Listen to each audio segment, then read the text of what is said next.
বিকাশের ব্যবসা প্র্যাকটিসিং মুসলিমের জন্য আর প্র্যাকটিসিং যারা নয় সমান। হালাল হারামের পার্থক্য আছে নাকি? মদ অমুসলিমের জন্য হালাল নাকি, আর আমাদের জন্য হারাম? অথবা যারা বেনামাজি তাদের জন্য হালাল নাকি, আমাদের জন্য মদ আর আমাদের জন্য হারাম? এমন আছে? হুকুম সবার জন্য এক, শিরক শিরক, গুনাহ গুনাহ, পাপ পাপ, হ্যাঁ নেকি নেকি, ঠিক না?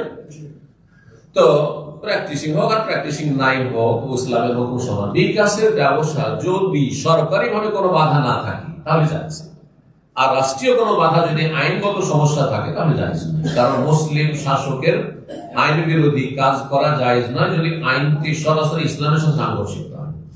আর সরকার যদি বলে ব্যাংকের মাধ্যমে টাকা পাঠাও, এইভাবে তোর হুন্ডিতে টাকা পাঠাতে পারবে না, অথবা যেই প্রতিষ্ঠান আমাদের কাছে কি নয় রেজিস্টার্ড নয় অথবা ইলিগাল, সে অবৈধভাবে টাকা পাচার করতে পারবে না, এটা মানি লন্ডারিং এর কেস হবে। সুতরাং সেই পথ অবলম্বন করা যায় না। সুদী ব্যাংকের বিষয়টি দেখেন, সুদী ব্যাংক ছাড়া যদি বিকল্প না থাকে তখন সুদী ব্যাংকে টাকা পাঠানো অথবা সুদী ব্যাংক থেকে টাকা পাঠানো যায়। কিন্তু বিকল্প যদি থাকে, কারণ ইসলামী ব্যাংক একটা আছে আর একটা হচ্ছে সুদী ব্যাংক, তাহলে ইসলামী ব্যাংকে ওখানে ইসলামী ব্যাংকের টাকা পাঠাবেন, এখানে ইসলামী ব্যাংকে টাকা পাঠাবেন।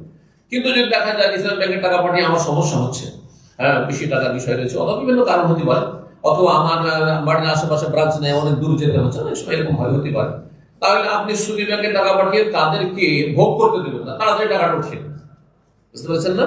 তাদের যে টাকাটি, যেমন সরকারি যারা চাকরি করছে সুদী ব্যাংকের স্যালারি, তাদের বেতন আসছে, তো তারা কি করবে? তাদেরকে আমরা উপদেশ দিই আপনার তাড়াতাড়ি টাকাটা সেখান থেকে উঠিয়ে নেন, সুদী ব্যাংকের সাথে যাতে সহযোগিতা না হয়।